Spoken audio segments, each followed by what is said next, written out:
Bueno, nuevamente en el postdoctorado de didáctica de la investigación científica de INIT, en el primer seminario sobre teoría de la investigación científica, les habla Miguel Chajín.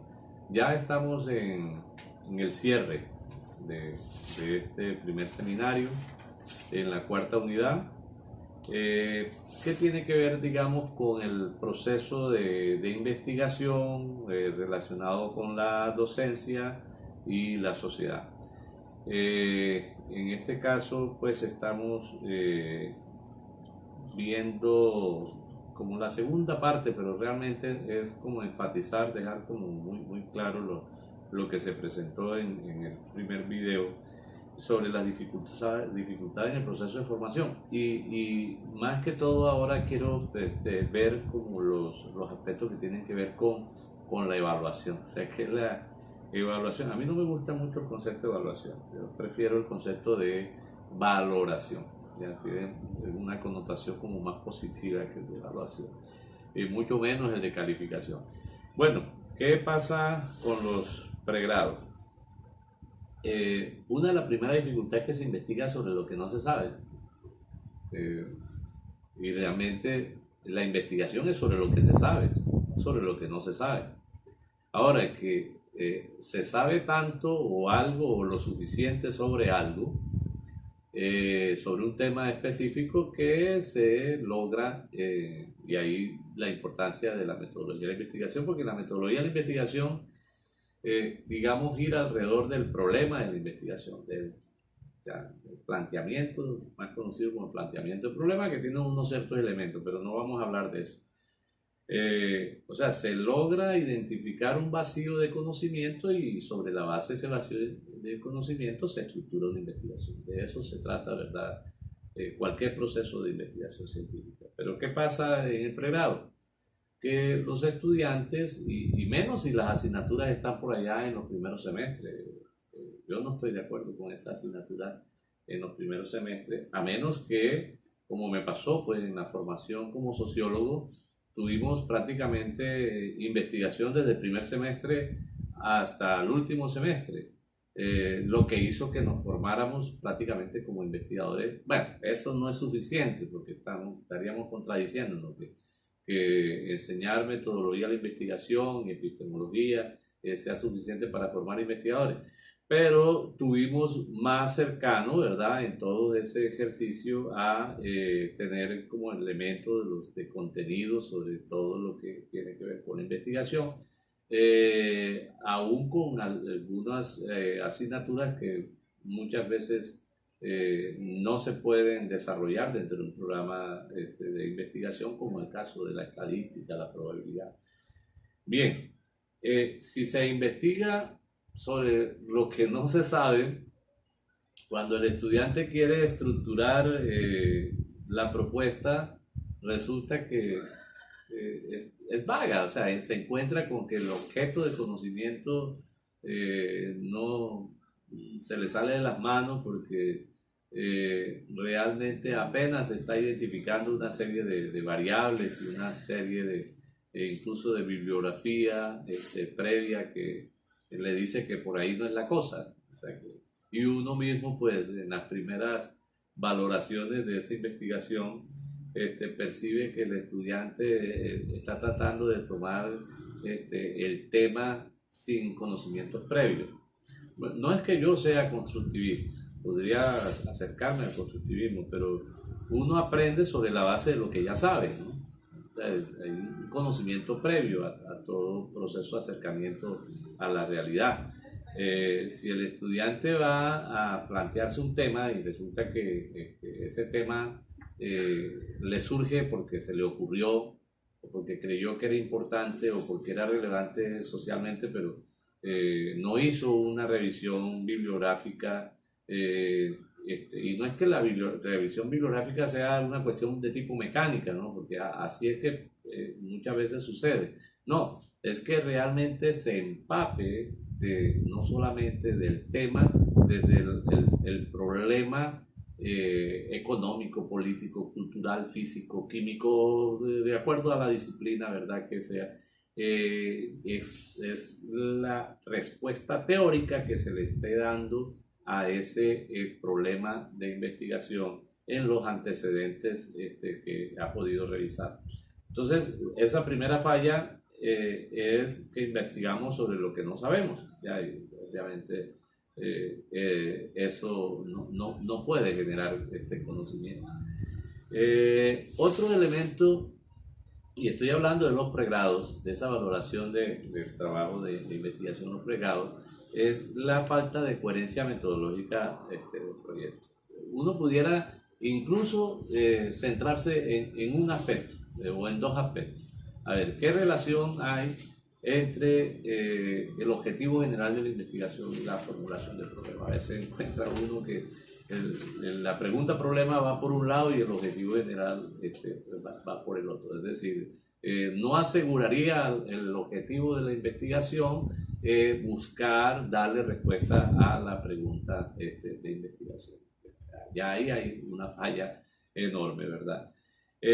Otras fallas, pues sí, la falta de coherencia, por ejemplo, de los objetivos específicos con el objetivo general. Es decir, el objetivo general, ¿verdad? Su nombre lo indica, es un todo que puede operacionalizarse y que debe operacionalizarse. No se alcanza directamente, se alcanza a través de los objetivos específicos. Entonces los objetivos específicos comienzan a ir por un lado que no resolvería, ¿verdad? No atendería, no desarrollaría los procesos investigativos para dar respuesta a ese problema y también obviamente alcanzar ese objetivo general. Y de ahí pudiéramos seguir diciendo que esa falta de coherencia, por ejemplo, la falta de coherencia que se tiene de un proceso de operacionalización de variables con respecto a las técnicas de investigación, ¿verdad?, utilizadas. Por ejemplo, las preguntas de una encuesta a veces no tienen nada que ver con los indicadores, ¿verdad? Entonces, o sea, son preguntas de pronto inventadas, que se cree, o sea, no hay esa, ¿verdad?, de dificultad realmente que pudiéramos pensar que es una dificultad metodológica, pero yo diría que es mucho más que eso, son de procesos lógicos también de pensamiento, ¿verdad? Porque detrás de esto subyace lógicas deductivas, lógicas inductivas, lógicas, ¿verdad?, deductivas e inductivas, lógicas, ¿verdad?, mixtas de procesos investigativos, etc. O sea que hay un problema de racionalidad que subyace al aspecto metodológico. En el concepto de racionalidad en un sentido amplio, como lo hemos visto en otros audios o videos, en la que planteamos una taxonomía, por ejemplo, de la racionalidad en términos de lo conceptual, o sea, lo conceptual va por un lado, a veces la lógica en términos del método va por el otro lado, la metodología, que es, digamos, el diseño, el tipo de investigación específico, a veces también va por otro lado, el componente nociológico, es decir, si describimos, explicamos, interpretamos, comprendemos, a veces va por otro lado, el componente ontológico, es decir, cuál es el marco de referencia de nuestro objeto de estudio, también es preciso establecerlo, bueno, y las otras dimensiones de la racionalidad, como ya lo hemos visto. El otro aspecto es la debilidad en la interpretación, ¿verdad?, de los resultados de investigación. Ya había hablado de eso en el video anterior. Entonces, lo que hace el estudiante es, por ejemplo, una vez ha tabulado, por ejemplo, en el caso de una investigación tradicional de tipo, entre comillas, cuantitativa, tiene una serie de cuadros, entonces lo que hace es tratar de describir el resultado, pero no hay una interpretación desde la teoría, y si la teoría es insuficiente, no es capaz de tratar de entender las diversas conexiones que tienen todos los elementos, ¿verdad?, de ese proceso de recolección de datos, en este caso de los indicadores que subyacen a cada una de las preguntas. Bueno, ¿qué pasa en las maestrías? Una de las principales, pienso yo, pues, debilidades de los trabajos de maestría es el marco teórico.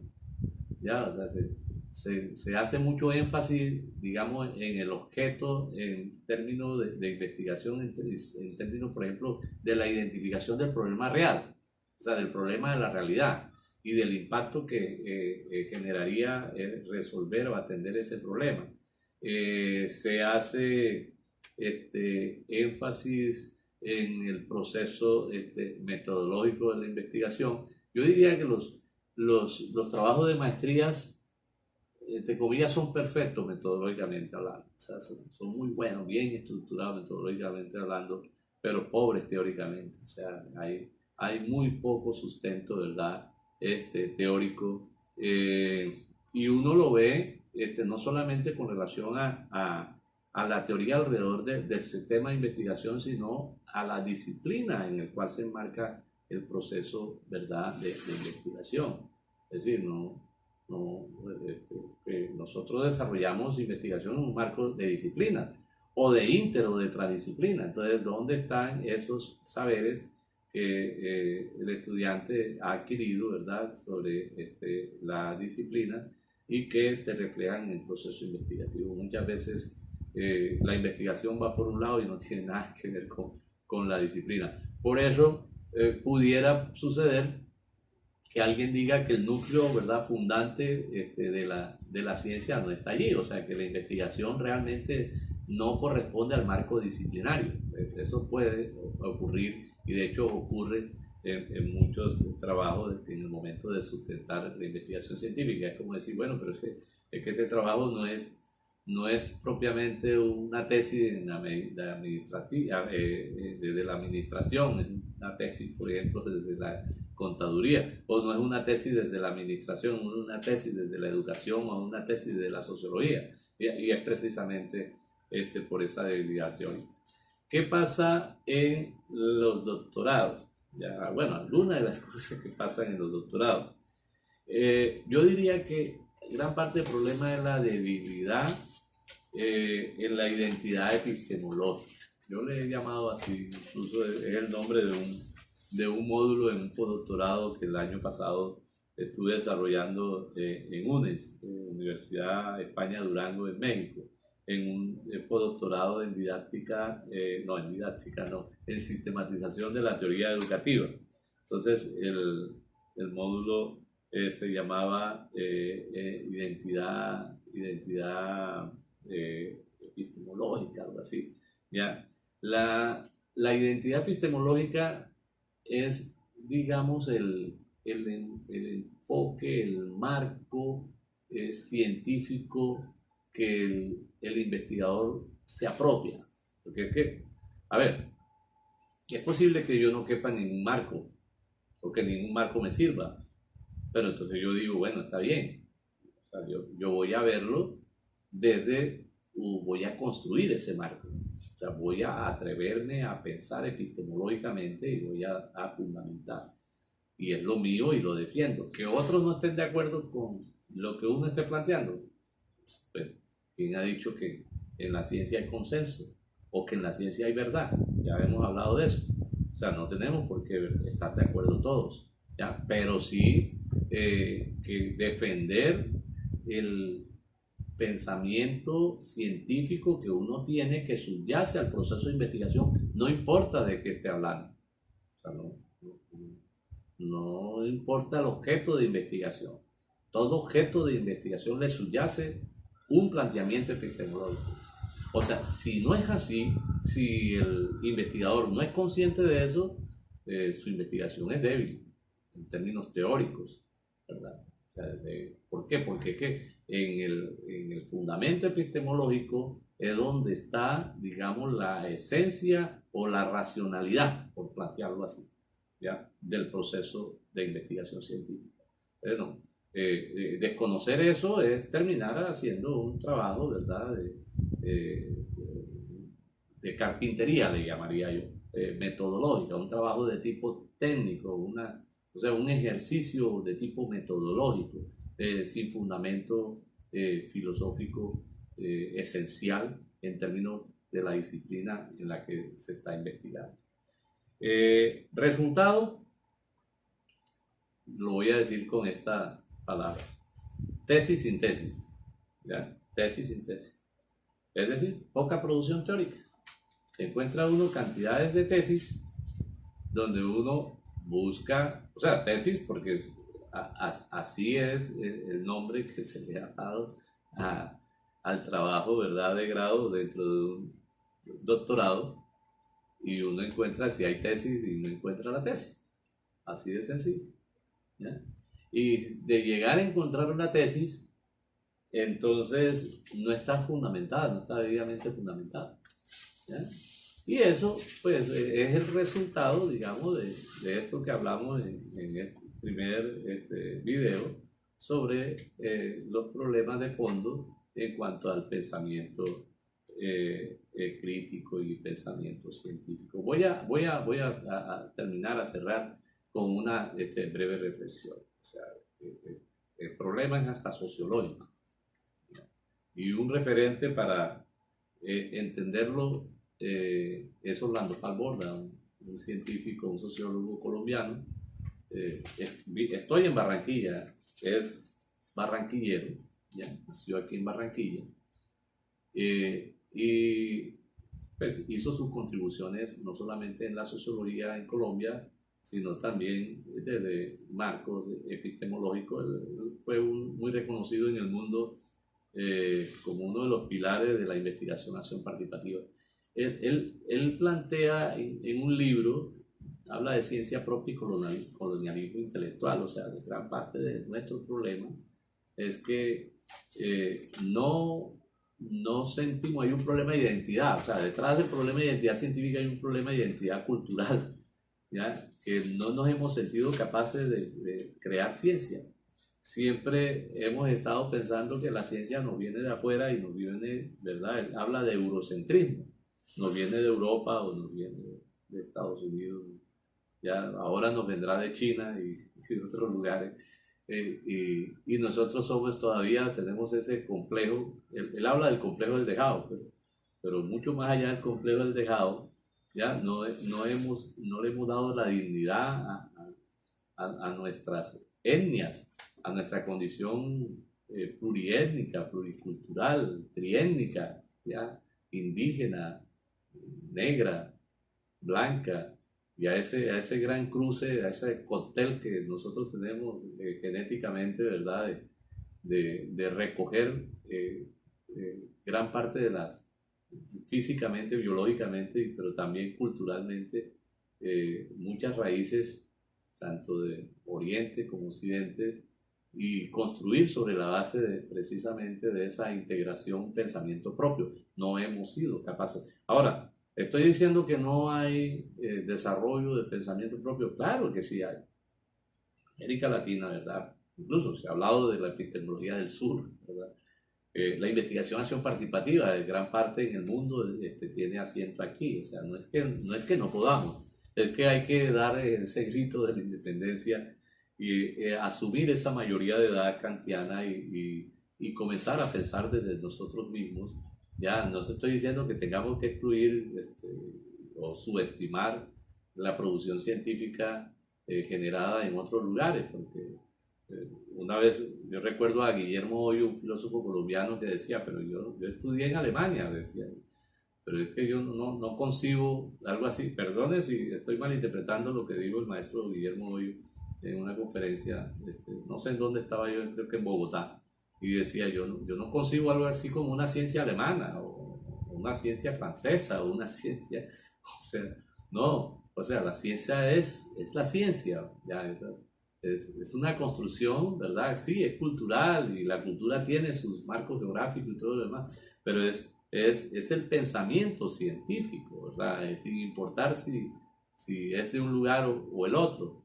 Bueno, nosotros tenemos un contexto, o sea, y efectivamente cuando hablamos de sociología no se puede hablar de sociología sin contexto, ¿verdad? Pero ese contexto en el que estamos, desafortunadamente, hemos estado trajinando sobre los textos que no son nuestros, ¿ya? Hemos estado reproduciendo textos, hemos estado copiando textos, ¿ya? Y entonces tenemos, entre comillas, ese complejo, ¿ya? Algunos dicen que no deberíamos hablar de complejo de inferioridad, porque no existiría complejo de superioridad, o sea, pero tenemos el complejo que nosotros no somos capaces, ¿ya? Y mientras que pensemos que en América Latina no somos capaces de producir ciencia, pues eso es lo que vamos a obtener precisamente, no vamos a poder producir científicamente muchas cosas. Bueno, muchas gracias. Bueno, para los que no han cursado este postdoctorado, a los doctores de América Latina, no importa en qué disciplina pues, se encuentren, sean ustedes bienvenidos a este proceso, ¿verdad?, formativo en didáctica de la investigación científica. Les habló Miguel Chañi. Muchas gracias.